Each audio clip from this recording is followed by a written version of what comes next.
isang liblib na kalsada, may babaeng nakaputi. Hindi natatahimik ang kanyang kaluluwa. Ano ang lihim na tinatago ng kalsada ng silangan? Tunghayan ang nakakakilabot na kwento ng White Lady na magpapakilabot sa iyong gabi.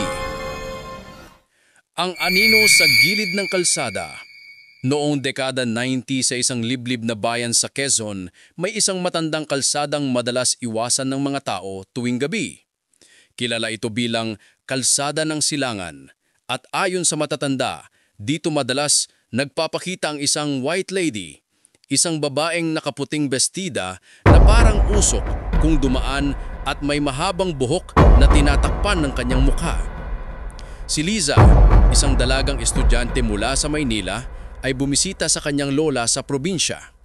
Isang gabi, matapos ang pista sa baryo, kinailangan niyang umuwi ng mag-isa dahil umalis na ang mga kasama niya. Naglakad siya sa madilim na kalsada, tanglaw lamang ay ang liwanag ng buwan at ilang nakikislapang alitaptap.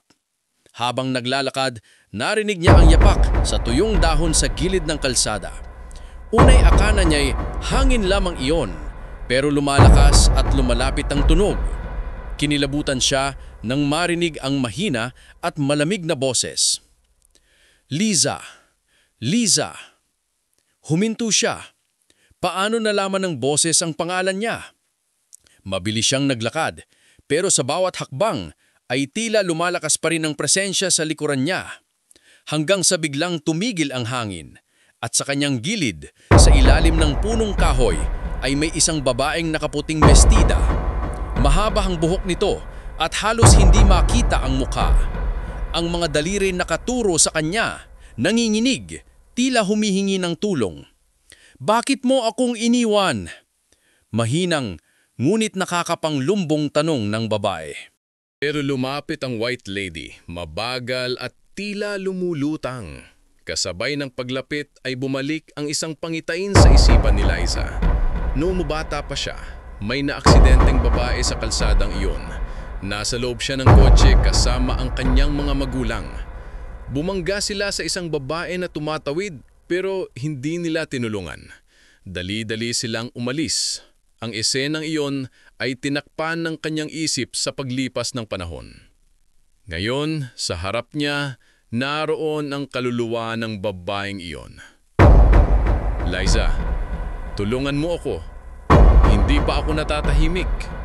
Sa halip na tumakbo, lumapit si Liza, luhaang humihingi ng tawad. Patawad. Patawad. Ipapaalam ko sa lahat ang nangyari noon. Unti-unting kumalma ang white lady at sa huling sandali bago ito maglaho, tumingala ito sa langit at ngumiti, isang mapait na ngiti ng kalayaan. Nagsimulang humuni ang hangin at sa unang pagkakataon, naramdaman ni Liza na nawala ang bigat sa kanyang dibdib. Kinabukasan, ikinuwento niya sa mga otoridad ang aksidenteng nangyari noon at natunto ng puntod ng babae. Doon nag-alay si Liza ng bulaklak at panalangin. Mula noon, hindi na muling nagpapakita ang white lady sa kalsada ng silangan. Ngulit, sabi ng matatanda, kapag may taong may kasalanan o lihim na iniilihim na may kinalaman sa lugar na iyon, muling magpapakita ang white lady. Hindi para manakot, kundi para magpahiwatig ng hustisya. Kung nagustuhan mo ang kwentong ito ng katatakutan, huwag kalimutang i-like at i-subscribe para sa mas marami pang nakakakilabot na kwento.